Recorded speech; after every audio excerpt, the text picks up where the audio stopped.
Guys welcome back. मेरा नाम है श्रीनिवास। आप लोग देख रहे हैं 12th स्टैंडर्ड का 22-23 एकेडमिक ईयर का पार्टनरशिप सीरीज़ जो हम यूट्यूब में डाल रहे हैं। सर एक नया चीज़ है। एक नया चीज़ क्या है कि सीए फाउंडेशन और सीएमए फाउंडेशन का बैच हम चालू कर रहे हैं। कहाँ पे sir? Basics commerce academy, online and offline mode में। ये किन लोगों के लिए है? जो लोग दिसंबर 22 एग्ज़ाम अपीयर करना चाहते हैं, सीए फाउंडेशन या सीएमए फाउंडेशन। कौन लोग वो एलिजिबल रहेंगे? जिनका 12th क्लियर हो चुका है, जिनका स्टेट बोर्ड है, जिनका रिजल्ट आ चुका है, या सीबीएसई जिनका रिजल्ट आने को रहेगा, वो लोग भी रजिस्ट्रेशन कर सकते हैं दिसंबर 22 एग्ज़ाम के लिए। और उनके लिए ही खास हमारा ये बैच रहेगा। और ये बैच ऑनलाइन ऑफलाइन मोड में रहेगा। ये बैच 3 महीनों के लिए रहेगा। चाहो तो आप एनरोल कर सकते हो। और आप ये वीडियोस देख ही रहे हो, हमारा टीचिंग अप्रोच आप जान ही रहे हो। कोई भी तरीके का कोई सजेशन या डाउट है, आप मेरे को कमेंट करके बता सकते हो, या आप मेरे को मैसेज या कॉल करके भी बता सकते हो। हर वीडियो के डिस्क्रिप्शन में मेरा नंबर रहता है। तो ये एक इन्फॉर्मेशन जो मुझे बताना था। सीए सीएमए फाउंडेशन बैच चालू होने वाला है। बाकी आप ये नेक्स्ट वीडियो जो हमारा पार्टनरशिप का चल रहा है, ये आप देख सकते हैं। बाय। एनालिसिस का मीनिंग क्या है भाई? समझना। किस चीज़ को समझना? फाइनेंशियल स्टेटमेंट को समझना। क्या समझेंगे भाई? हाँ, क्या समझेंगे बताओ? क्या ये कोई साइंस है क्या समझने के लिए? क्या समझने वाला क्या बात रहता होगा फाइनेंशियल स्टेटमेंट में? बताओ मुझे। जैसे अभी मैं फॉर द टाइम बिंग समझने के लिए मैं बैलेंस शीट को टी शेप्ड वाला बना रहा हूँ, और टी शेप्ड वाले में मैं लिख वही रहा हूँ, शेयर होल्डर फंड्स, ठीक है। फिर एप्लीकेशन मनी पेंडिंग अलॉटमेंट, ठीक है। 4 चीज़ें रहते हैं ना। फिर मैं नॉन करंट लाइबिलिटी लिख रहा हूँ और करंट लाइबिलिटी लिख रहा हूँ, और यहाँ पे नॉन करंट एसेट्स और करंट एसेट्स लिख रहा हूँ। ये आपका बैलेंस शीट है। तो इसमें क्या ही एनालाइज करना है भाई? हाँ, एनालिसिस मतलब क्या?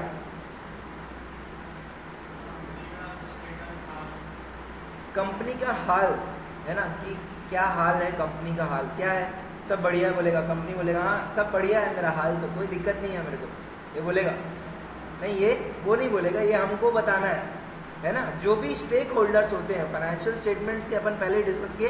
स्टेक होल्डर्स, शेयर होल्डर्स की बात नहीं कर रहा हूँ, स्टेक होल्डर्स। स्टेक होल्डर्स कौन कौन होते हैं भैया? सबसे पहले होता है गवर्नमेंट, फिर कौन हो गया? ओनर, है ना। फिर बैंकर्स, फिर आपका ओनर्स के अंदर आ जाता है अपना शेयर होल्डर्स, डिवेंचर होल्डर, ये सब स्टेक होल्डर्स है। तो इन सब लोग, ये सब लोग क्या कहीं ना कहीं स्टेक मतलब क्या बोलते हैं? स्टेक को क्या बोलते हैं हिंदी में? स्टेक मतलब वैसे तो बाजी होता है, बाजी लगाना बोलते हैं ना, स्टेक, है ना। स्टेक्स आर हाई ऐसे करके इंग्लिश में टर्म होता है। कि स्टेक मतलब क्या होता है कि हमारा कुछ दाव पे लगा है, सरकार का कोई चीज दाव पे लगा है उस कंपनी में, क्योंकि वो कंपनी गुड्स प्रोड्यूस कर रहा है जिससे सोसाइटी को फायदा मिल रहा है और सरकार को टैक्स मिलेगा। तो सरकार एक स्टेक होल्डर है, पब्लिक भी एक स्टेक होल्डर होता है। ओनर स्टेक होल्डर है, क्यों? उसको प्रॉफिट्स मिलेगा। बैंकर स्टेक होल्डर है, क्यों? उसको ब्याज मिलेगा। पढ़े ये सब 11th क्लास में ऑलरेडी डिस्कस किए हैं, है ना। यूजर्स ऑफ फाइनेंशियल स्टेटमेंट बोल के एक टॉपिक था चैप्टर 1 में, तो वहाँ पे अपन पढ़े हैं। बट फिर भी तो ये सब स्टेक होल्डर्स है। इन सब लोग को बैलेंस शीट देखते साथ समझना है कि ये बैलेंस शीट, ये जो कंपनी का हाल है, ये अच्छा है या बुरा है, ठीक है। जैसे अभी मैं आपको समझाता हूँ। ये है, मान के चलो इसके पास शेयर कैपिटल, ठीक है, और बैंक लोन है, मान के चलो, ठीक है। कितना है bank loan? Sorry, bank loan है ना, नीचे लिख देते हैं। बैंक लोन है 1 करोड़, ठीक है। कैपिटल है 1 लाख, बैंक लोन है 1 करोड़, और इसके पास है मान के चलो करंट एसेट्स के अंदर कैश है इसके पास, मान के चलो 50,000 रुपया, और प्लांट खरीदा है, ये बहुत भारी प्लांट खरीद लिया है। कितने रुपए का? मान के चलो 80 लाख रुपए का, बारिश हो रही है, प्लांट खरीद लिया है। और कुछ और भी दूसरा जैसे लैंड है, लैंड खरीद लिया है 20 लाख रुपए का, और इसके पास कैश है 50,000 रुपया। ठीक है, मुझे बताओ क्या ये कंपनी का हाल अच्छा है या बुरा है? अच्छा, और एक अमाउंट आएगा ना यहाँ पे, और एक अमाउंट आ जाएगा यहाँ पे, कैश मान के चलो 1.5 लाख रुपए, कैश एक 50,000 नहीं 1.5 लाख, तब जाके आपका बैलेंस शीट टैली हो जाएगा। 101 है ना, और यहाँ पे भी 101, 50,000 नहीं नहीं 1 लाख हो जाएगा, ये आपका 1 लाख हो जाएगा। ठीक है, 1 लाख हो जाएगा, तो 101। तो मुझे बताओ बैलेंस शीट को देख के क्या समझ में आ रहा है?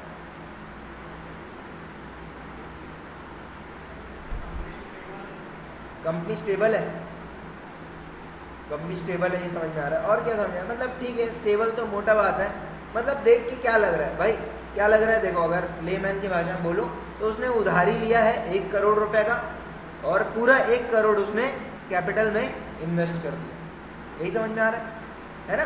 कैपिटल में इन्वेस्ट कर दिया। क्या उसके पास कुछ प्रॉफिट्स दिख रहा है आपको?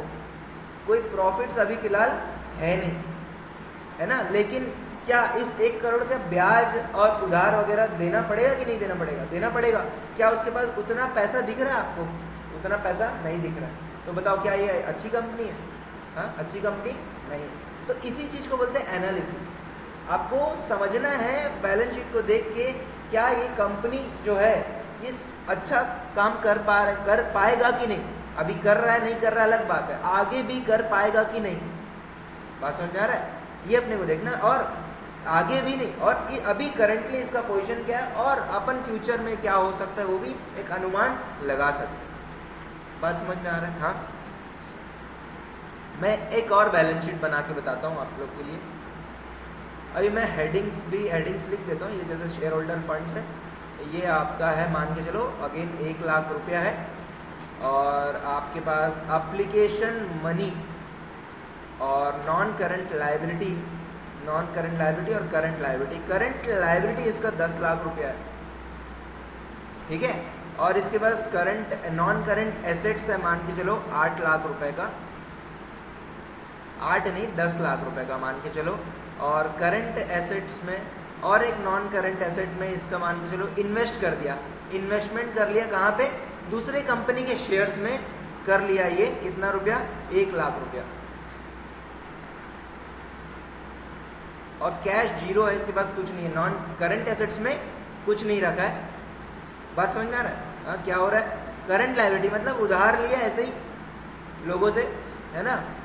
करंट 1 साल के अंदर चुकाऊंगा बोल के उधार लिया, कितना रुपया? 10 लाख रुपया लिया, और उससे 10 लाख का मशीन एसेट खरीद लिया, और शेयर्स खरीद लिया। 1 लाख जो पैसा शेयर होल्डर फंड से जो पैसा आया था उससे शेयर्स खरीद लिए। बताओ मेरे को इस कंपनी का पोजीशन आप बताओ मेरे को, क्या ये कंपनी अच्छा कंपनी मानेंगे? एसेट्स है भैया 10 लाख रुपए का, और दूसरे कंपनी में शेयर्स भी होल्ड कर रहे हैं। मान के चलो ये कहाँ होल्ड कर रहा है? मान के चलो ये इन्फोसिस में शेयर्स भी होल्ड कर रहा है, 1 लाख रुपए का शेयर्स होल्ड कर रहा है, मजाक बात नहीं है। 1 साल में चुकाना है 10 लाख रुपया, वो नहीं चुका पाएगा, आप ये बोल रहे हो। तो इस सेंस में आप बोल रहे हो कि ये कंपनी का हाल ठीक नहीं है ना? यही है ना कहने का मतलब। भैया क्या भैया, करंट एसेट्स करंट लायबिलिटी मतलब आपको 12 महीने के अंदर 10 लाख रुपए चुकाना है, और इस पैसे को आप कहाँ लगा दिए? आप नॉन करंट एसेट्स में लगा दिए, और वो भी क्या खरीद लिए? प्लांट मशीनरी खरीद लिए, प्लांट खरीद लिए। आपको अगर मान के चलो, अब ये तो संभावना की बात हो जाएगी ना कि भैया इसने इसका जो प्लांट खरीदा उससे चीजें बेहतर हुए कि नहीं, प्रॉफिट कमाएगा कि नहीं कमाएगा। लेकिन क्या जो उधार जो लिया है ये करंट जो 12 महीने के लिए, और उस पैसे को कहाँ लगा दिया? नॉन करंट जो कि लॉन्ग टर्म में लगा दिया। ये आपका शॉर्ट टर्म का चीज है, उसको आप लॉन्ग टर्म में लगा दिए। क्या ये अच्छा चीज? ये गलत चीज। बात समझ आ रहा? तो ये इस तरीके से आपको एनालाइज करना रहता है कि भैया कि इसके पास इसके लिए कुछ रेशियोज भी है, वो रेशियोज के द्वारा अपन समझेंगे क्या ये सही पोजीशन में है या गलत पोजीशन में है। ठीक है, बात समझ में आ रहा है? तो सबसे पहला रेशियो जो आता है ना, वैसे रेशियोज का जो विभाजन है, रेशियोज जो कैटेगराइजेशन है, वो कैसा है मैं आपको बता देता हूँ। आप भी एक काम करो, कॉपी में लिख लो रेशियोज का कैटेगराइजेशन। ठीक है, एक आता है आपका प्रॉफिटेबिलिटी रेशियो, प्रॉफिटेबिलिटी रेशियोज।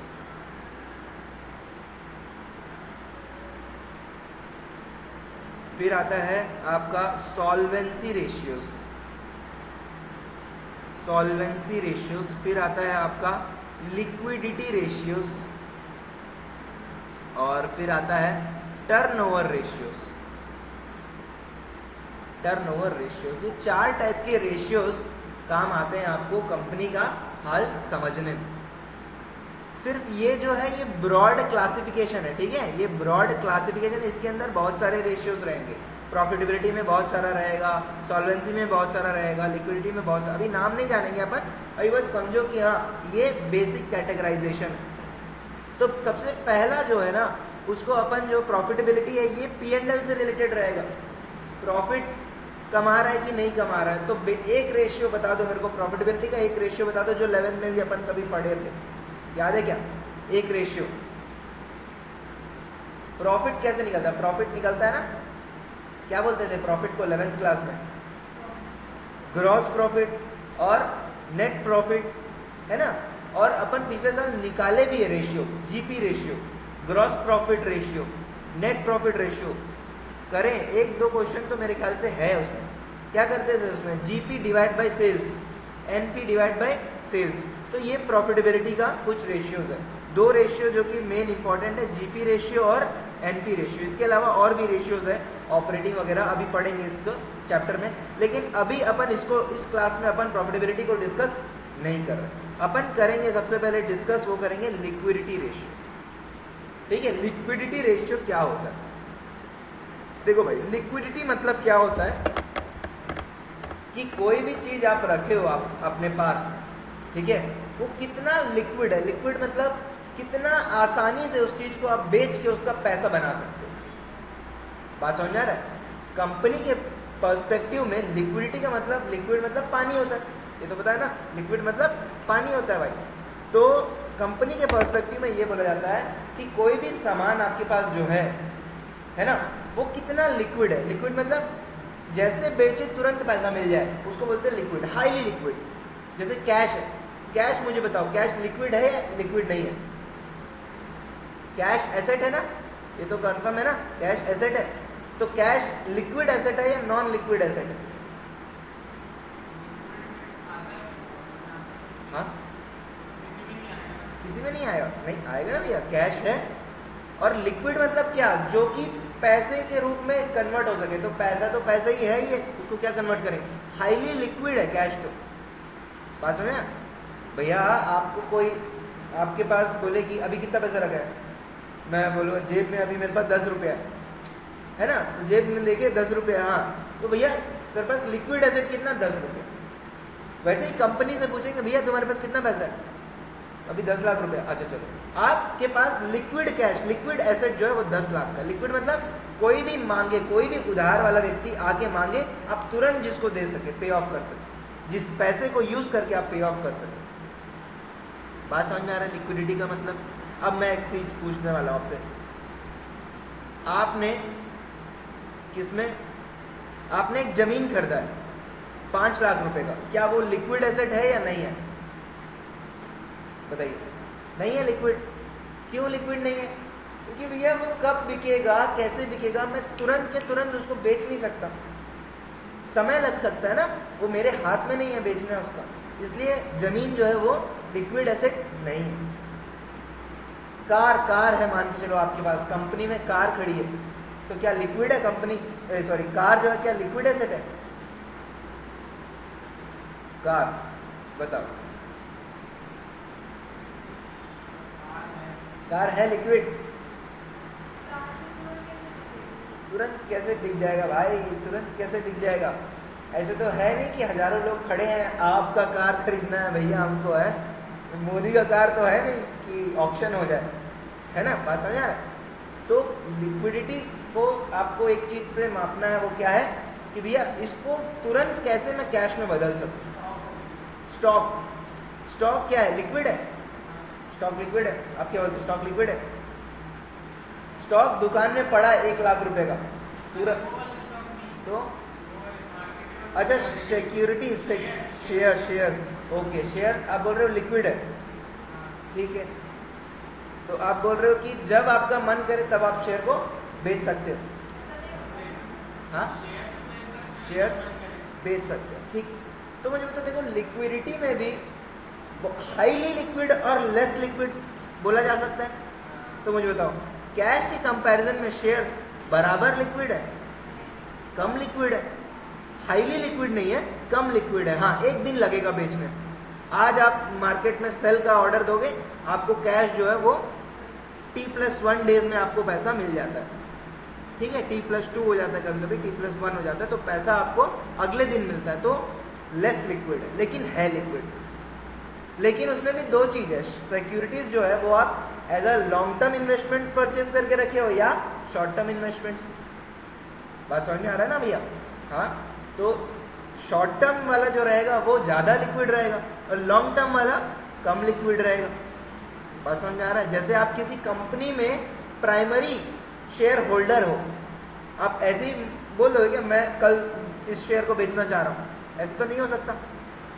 मेरी बात समझ आ रहा है? आप किसी कंपनी में 10% शेयर होल्ड कर रहे हो, जैसे मान चलो IRCTC एक कंपनी है। IRCTC नाम सुने हो ना आप लोग? नाम बस सुने हो? रेलवे का जैसे टिकट कराए होंगे उसमें दिखता है ना IRCTC, ठीक है। क्या है इंडियन फुल फॉर्म? इतना पता है कि टिकट होता है, IRCTC दिखता है, ठीक है। फुल फॉर्म भी पता होना चाहिए, Indian railway catering and tourism, ऐसे ही कुछ है। मैं भी पूरा अच्छे से नहीं जानता हूँ, ठीक है।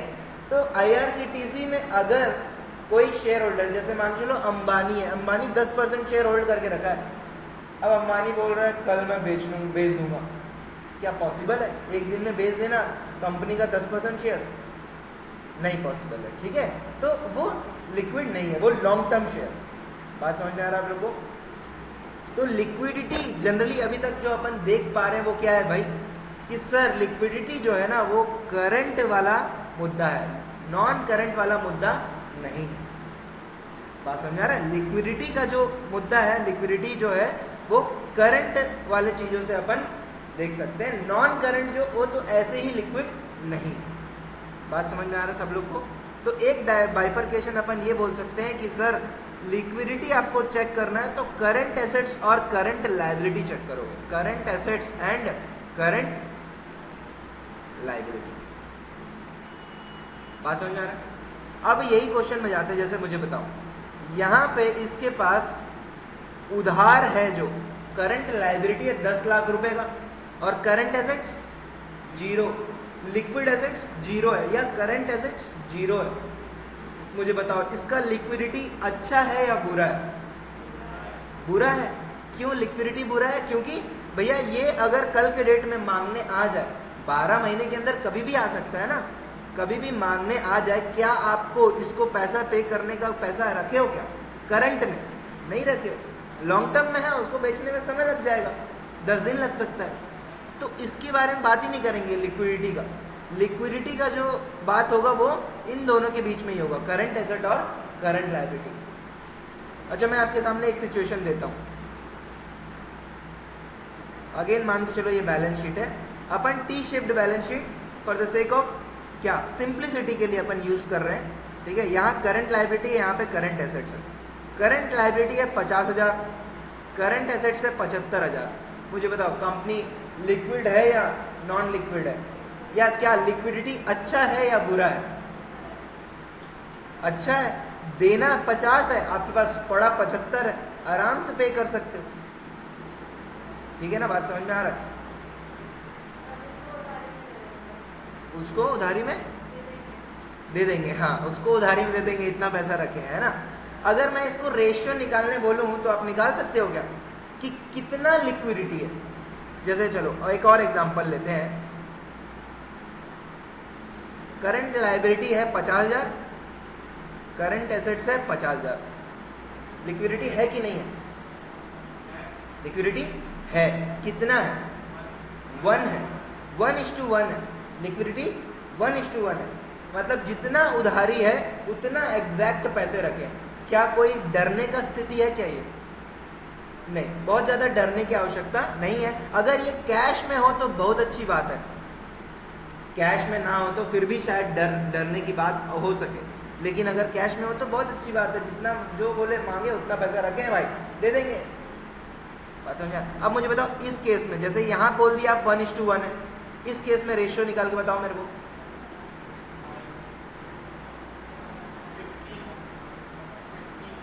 15 जो देना है, जितना पैसा रखे हो, जितना पैसा रखे हो, सॉरी जितना पैसा रखे हो डिवाइड बाय जितना पैसा देना है, कितना आ जाएगा? 25,000 2 टाइम्स 25,000 3 टाइम्स, है ना? तो रेशियो क्या है? 3:2। 3:2 का रेशियो है। आप बोलोगे ये है भैया हमारा लिक्विडिटी। बात समझ में आ रहा है आप लोग को? पहला चीज क्या समझे सर? लिक्विडिटी क्या होता है? क्या होता है? कभी भी उधार जो भी है, जितना भी हमारे पास उधार है, जिस भी पॉइंट पे, उस उधार को देने लायक पैसा हमारे पास होना चाहिए, इसको बोलते हैं लिक्विडिटी। पैसा मतलब करंट एसेट्स होना चाहिए, इसको बोलते हैं लिक्विडिटी। और लिक्विडिटी को नापने के लिए अपन सिर्फ और सिर्फ नॉन करंट लायबिलिटी और नॉन करंट एसेट्स को ही लेंगे, है ना? करंट एसेट्स, मैं देख रहा हूं कि आप लोग कितना मतलब नींद में हो और कितना जगे हो, ठीक है? लिक्विडिटी को नापने के लिए करंट एसेट्स और करंट लायबिलिटी को ही हमको देखना रहता है। नॉन करंट का कोई भी अगर डेटा दिया भी है उससे हमको कोई मतलब नहीं है, ठीक है? बात समझ में आ रहा है? पहला पॉइंट क्या समझे? लिक्विडिटी क्या होता है। दूसरा पॉइंट क्या समझे? लिक्विडिटी का मेजर भी होता है ना? रेशियो के रूप में मेजर किया जाता है। आइडियल रेशियो कितना होता है बताओ? हाँ, ट्यूशन में पढ़ के आए हो। आइडियल रेशियो होता है 2:1। इसका मतलब बताओ। एसेट ज्यादा है, कितना ज्यादा है? दुगना। दुगना एसेट होना चाहिए। अगर आपका लायबिलिटी 50,000 है तो आपके पास 1 लाख रुपया है तो मानेंगे भैया बहुत जबरदस्त पोजीशन में, एकदम एक नंबर, कोई डरने की बात ही नहीं है। शेयर होल्डर देगा कंपनी का, जैसे आप शेयर होल्डर हो, बैलेंस शीट देखिए, current liability 50,000, current assets 1 lakh, उसी कंपनी में आप शेयर होल्ड करके रखे हो, फर्स्ट फ्लोर में रहते हो तो कूद दोगे खुशी से कि वाह क्या लिक्विडिटी मेंटेन कर रहा है। कूदना चाहिए यार, इतना खुशी तो मनाना चाहिए ना। आपकी कंपनी, आप शेयर होल्डर हो उस कंपनी में, और वो कंपनी अगर ऐसा लिक्विडिटी मेंटेन करेगा तो कई लोग का खुशी अलग होता है, मिठाई बांटेंगे। ज़्यादा एक्साइटेड वाले लोग होंगे, मतलब कूद देते यार, मजा आ गया एकदम, है ना? समझ में आ रहा है ना बात? हाँ, स्टेक होल्डर देखेगा, बैंक देखेगा भैया मेरे को अभी जो इंटरेस्ट इससे लेना है, वसूल करना है, वो है 20,000 रुपया करंट लायबिलिटी के अंदर। Current मैच्योरिटीज of long term debts, है ना, जो पहले अपन देखे नॉन करंट लायबिलिटीज के अंदर, जो अदर करंट लायबिलिटीज के अंदर आता है। इंटरेस्ट है 20,000 और कंपनी के करंट एसेट से सिर्फ 2,000। बताओ बैंक को कैसा लगेगा? बैंक को खराब लगेगा, गुस्सा आएगा, फोन लगाएगा, बोलेगा ये क्या चल रहा है भाई, ये क्या रेशियो मेंटेन कर रहे हो आप लोग? 2 तारीख को मेरे को 20,000 रुपए देना है, आपके पास 2,000 रुपए पड़ा हुआ है। बैंक को गुस्सा आ जाएगा। बैंक बोलेगा अब मेरे को गुस्सा आ रहा है, मेरे को बहुत गुस्सा आ रहा है। बैंक को गुस्सा आ जाता है तो क्या करता है मालूम? उस कंपनी को पनिश करता है। कभी कभी पनिश कैसे करता है मालूम? उसका ब्याज का रेट बढ़ा देता है। 10% में ब्याज में दिया है ना, बोलेगा अब आपने रेशियो मेंटेन नहीं कर रहे हो ना, चलो आपके लिए 10.5 कर देते, 10.5 इंटरेस्ट रेट, ज़्यादा इंटरेस्ट लेंगे। बात समझ आ रहा है? बैंक को गुस्सा आ जाएगा तो ये सब करते हो। अच्छा, गवर्नमेंट को इस रेशियो से कोई लेना देना है क्या? बताओ, कोई लेना देना नहीं है। बैंक बोलेगा भैया, गवर्नमेंट बोलेगा कि भैया आप लिक्विडिटी करो मेंटेन, मत करो मेंटेन, मेरे को कोई लेना, मेरे को टैक्स मिल जाना चाहिए, मेरे को टैक्स मिल जाना चाहिए, और जो सामान आप बना रहे हो वो अच्छे क्वालिटी का होना चाहिए, मेरे देश के जनता को कुछ नहीं होना चाहिए। ऐसी बोल मेरे देशवासियों को कुछ नहीं होना चाहिए। अच्छा, बात समझ आ रहा है? लिक्विडिटी का कॉन्सेप्ट समझ आ रहा है? सिंपल रेशियो है, किसके बीच में रिलेशन है इसका? करंट एसेट्स और करंट लायबिलिटीज के बीच में इसका रिश्ता है। ये रिश्ता क्या कहलाता है? लिक्विडिटी कहलाता है। लिक्विड रेशियो भी कह सकते हैं, लिक्विड रेशियो।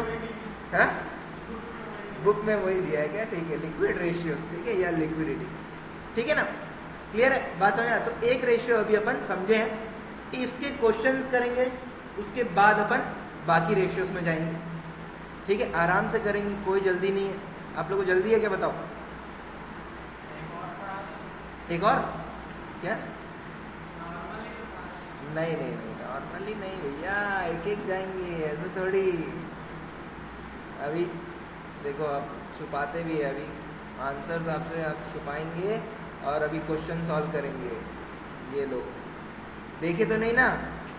अच्छा, मैं क्वेश्चन भी मिटा दे रहा हूँ, थोड़ा सा क्वेश्चन नहीं मिटाएंगे, आंसर मिटा दिया मैं।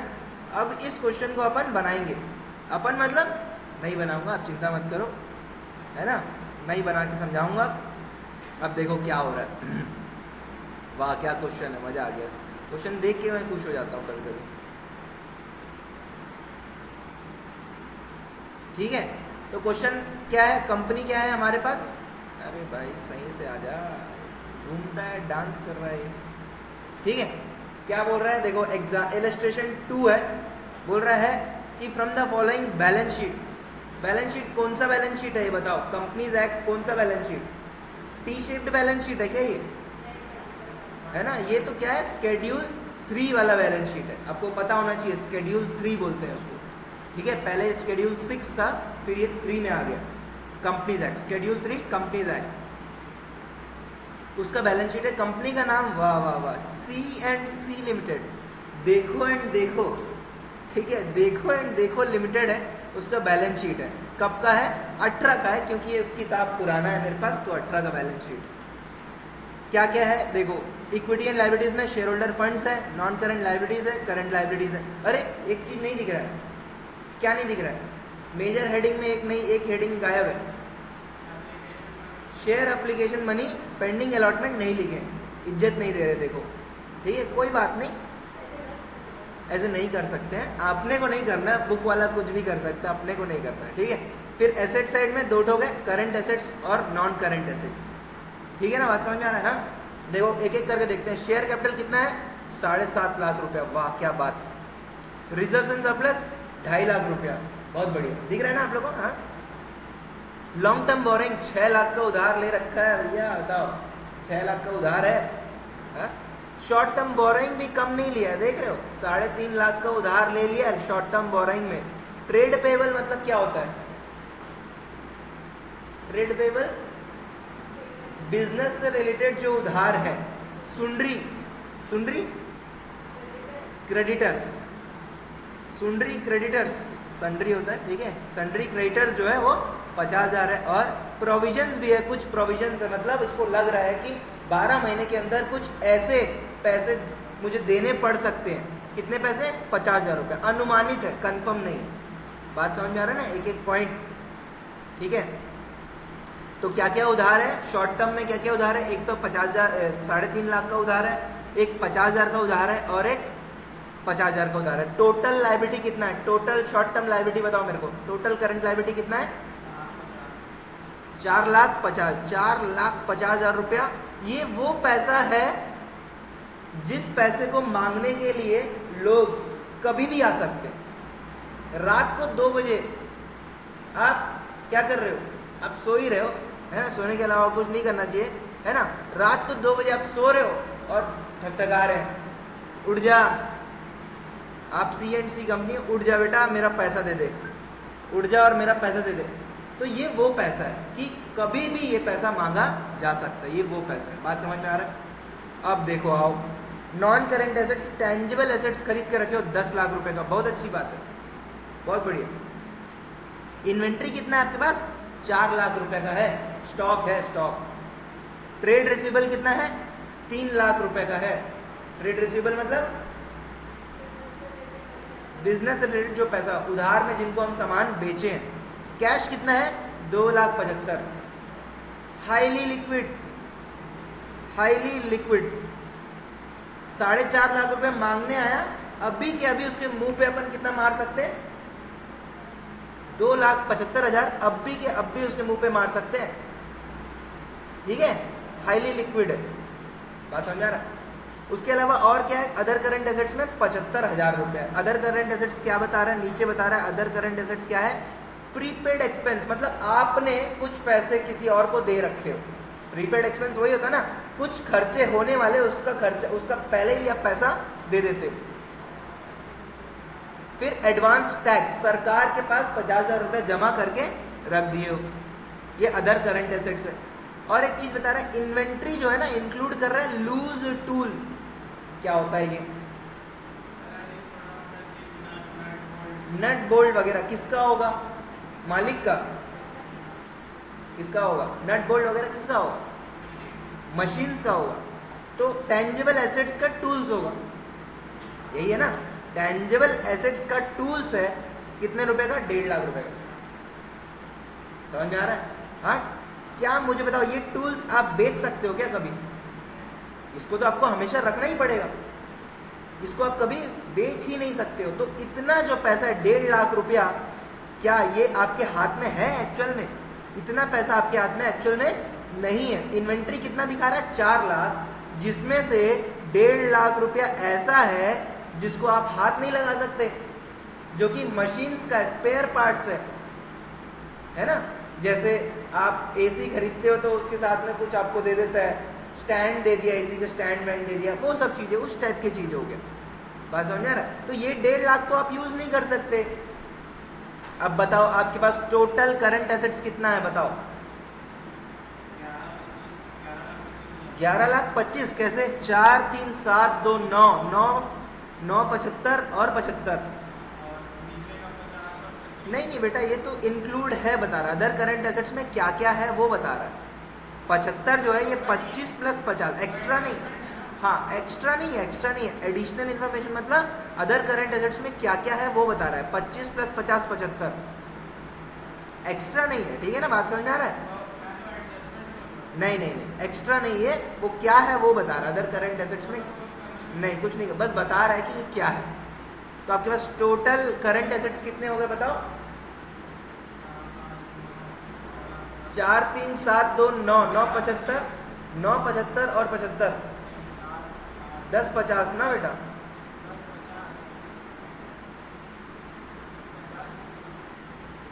9, 75 प्लस 75, 975। ठीक है ना? तो 9, 75 प्लस 75, 10, 50 टोटल करंट एसेट्स है, जिसमें से बताओ लूज टूल्स कितना है? ये देखो, लूज टूल्स 1.5 लाख है। क्या ये काम का है? क्या ये आप इसको बेच सकते हो क्या कभी? नहीं, नॉन करंट, इन्वेंट्री इंक्लूड बोल रहा है ना, इन्वेंट्री इंक्लूड। ये जो इन्वेंट्री है इसी में इंक्लूडेड है वो शॉर्ट टर्म ही, लेकिन है किसका? लॉन्ग टर्म एसेट्स का। तो इसको तो आप बेच नहीं सकते हो भाई, तो इतना माइनस कर दो इससे, है कि नहीं? वो तो हमारे काम का नहीं है। अगर कोई उधारी मांगने आ जाए तो हम ये 1.5 लाख तो कभी नहीं दे बेच सकते। तो बचा कितना? 9 लाख रुपए बचा। कितना बचा? 9 लाख रुपए बचा। मांगने कितना आ रहा है? 4.5 लाख। है कितना आपके पास? 9 लाख। बताओ कैसी स्थिति है? बताओ, अच्छी स्थिति है। रेशियो में बताओ, फिर रेशियो में बताओ, है कितना डिवाइडेड बाय देना कितना?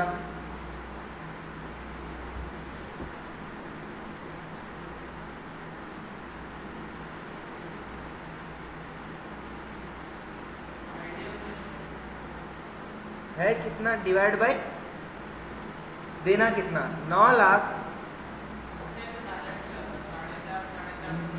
9 लाख डिवाइडेड बाय 4.5, 1 जा 2 जा, तो 2:1। बताओ खुशी होगा कि नहीं? ओनर को छत से कूदना है कि नहीं कूदना है? खुशी के मारे छत से कूद देगा। समझ में आया आपको बेटा? क्या 3:1 हो जाएगा तो फिर फर्स्ट फ्लोर जाके फिर कूदेगा। ठीक है ना, बात समझ में आ रहा है ना? हाँ, देखो मैं अभी आपको फॉर्मूला बताया नहीं हूँ, फॉर्मूला आपको मैं समझाया नहीं हूँ क्या है, ठीक है, लेकिन आपको रेशियो निकालना आ गया, यही चीज़ है। और फॉर्मूला क्या है, फॉर्मूला बोलता है भाई current assets divide by current liability, बस यही फॉर्मूला है करंट एसेट्स का, करंट रेशियो का। ये जो आप रेशियो निकाले हो ना, इस रेशियो का नाम है करंट रेशियो, CR, ठीक है, इस रेशियो का नाम है करंट रेशियो। और ये निकालते कैसे है, जितना हमारे पास है डिवाइड बाय जितना हमको पैसा देना है। क्लियर है बात, ये आपका करंट रेशियो, ठीक है ना, समझ में आया, कॉन्सेप्ट समझ में आया। तो इसमें बताओ क्या हम शेयर होल्डर फंड्स को देखे क्या, कोई इज्जत नहीं है इसका। नॉन करंट लायबिलिटी देखे क्या, उसको भी कोई इज्जत नहीं। करंट नॉन करंट एसेट्स नहीं देखे, उसको भी नहीं देखे। बात समझ आ रहा है, ये सब चीज़ से हमारा कोई लेना देना ही नहीं है। क्लियर है, क्वेश्चन समझ में आया, ठीक है। देनदारी कितना है और कितना है, ठीक है। तो ये आ गया आपका टोटल आपका करंट एसेट। अब अपन आंसर देखते हैं, आंसर भी वही है 2:1, 9 lakh divided by 4,50,000, 2:1 ideal ratio, दुगना पैसा रखे हो।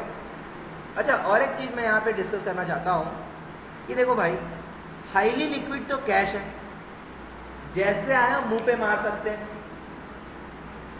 बाकी इन्वेंट्री कितने बचे, 1.5 लाख अगर मैं हटा दूं 4 लाख में, तो कितना 2.5 लाख रुपए बचा,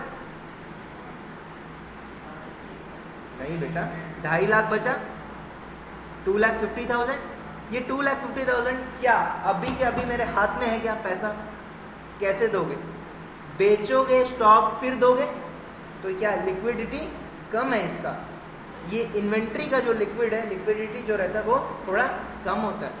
फिर क्या बचा, ट्रेड रिसीवेबल, आप जिसको उधार दे रखे हो, 3 लाख रुपया किसी को उधार दे रखे हो, तो आप भी उससे पहले मांगोगे पैसा, फिर वो देगा, फिर आप इसको दोगे। ये भी लेस लिक्विड है, बहुत ज्यादा लिक्विड नहीं, मतलब आपके हाथ में पैसा नहीं है। हाथ के हाथ में पैसा सिर्फ कितना है, 2,75,000। बात समझ में आ रहा है, हाँ। ये इसलिए समझा रहा हूं क्योंकि आगे इसी रेशियो में, आगे इसी का एक एडवांस रेशियोज भी अपने को पढ़ना रहता है। एब्सोल्यूट लिक्विड रेशियो करके एक रहता है, क्विक एसेट रेशियो रहता है, वो सबको अपने को पढ़ना है। तो इसीलिए अपन पहला ये सब चीजें अपन समझ रहे हैं, लिक्विडिटी का स्तर, ठीक है। तो कैश जो है हाईली लिक्विड है, क्विकली वो जो है वो एसेट मतलब पैसे में कन्वर्ट हो सकता है, वैसे तो पैसा ही है और क्या कन्वर्ट होगा। अदर करंट एसेट्स 75,000, 25,000 किसी को उधार में दिए हो और 50,000 सरकार में जमा कर दिए, तो 25,000 उधार में नहीं दिया, एक्चुअल में आपको आप पहले से पैसा दे रखे हो। तो आप क्या करोगे, फोन करके उसको बोलोगे भाई मेरे को थोड़ा पैसा दे दे यार, वो देगा क्या, दे देगा। देना चाहिए कि नहीं देना चाहिए उसको, कायदे से देना चाहिए, लेकिन वो क्या देगा सही में, बोले अरे यार कहाँ मांग रहे हो यार, रहने दो। तो इसको भी अपन क्या मानते हैं, लिक्विडिटी बहुत ज्यादा नहीं है। एक बार किसी को पैसा दे दिए आप, फिर बोलोगे नहीं, है ना, ऐसा नहीं होता। जैसे होता है ना, जैसे ट्यूशन में ज्वाइन कर रहे हो नया नया, है, एडवांस में पैसे दे दिए टीचर को और बोल रहे अब मेरे को पढ़ने का मन नहीं है, टीचर बोलेगा हाँ ले जाओ पैसा ले जाओ, ऐसा बोलेगा अब चलो महीना भर पढ़ना है तो पढ़ो, नहीं तो पैसा भूल जाओ, ठीक है। तो इसीलिए प्रीपेड जो भी रहता है वो भी लिक्विडिटी उसमें कम रहता है, बहुत कम रहता है। बात समझ आ रहा है। ट्रेड रिसीवेबल भी घर पहुंच सकते हो, ये 2 बजे आपके घर गया, आप उसके घर 3 बजे चले जाओ, ठीक है, तो ऐसे हो सकता है। और स्टॉक कल सुबह बेच देना, लेकिन प्रीपेड जो है वो तो बहुत मुश्किल है, वो तो आपको नहीं मिल पाएगा। आप फोन लगाते रह जाओगे, बोले हाँ दे रहा हूँ, लेकिन नहीं देगा। टैक्स भी नहीं मिलेगा भैया, टैक्स भी नहीं मिलेगा। सरकार को एक चीज़, एक बार आप कुछ पैसा दे देते हो तो फिर सॉरी टू से हो जाएगा। तो इस पैसे का जुगाड़ कर सकते हो, कैसे, बोलोगे सरकार में जमा कर दिया हूँ, अभी मेरे को कोई और दे दो, इस तरीके से आप मांग सकते हो। इसके बेसिस पे आप उधार ले सकते हो, उस तरीके से ये करंट माना जाता है, लिक्विडिटी माना जाएगा। बात क्लियर हो रहा है, हाँ। तो ये आपका करंट रेशियो के बारे में अपन अभी पढ़े। अब आप लोग एक क्वेश्चन बनाओगे, है ना, करंट रेशियो के ऊपर, ठीक है।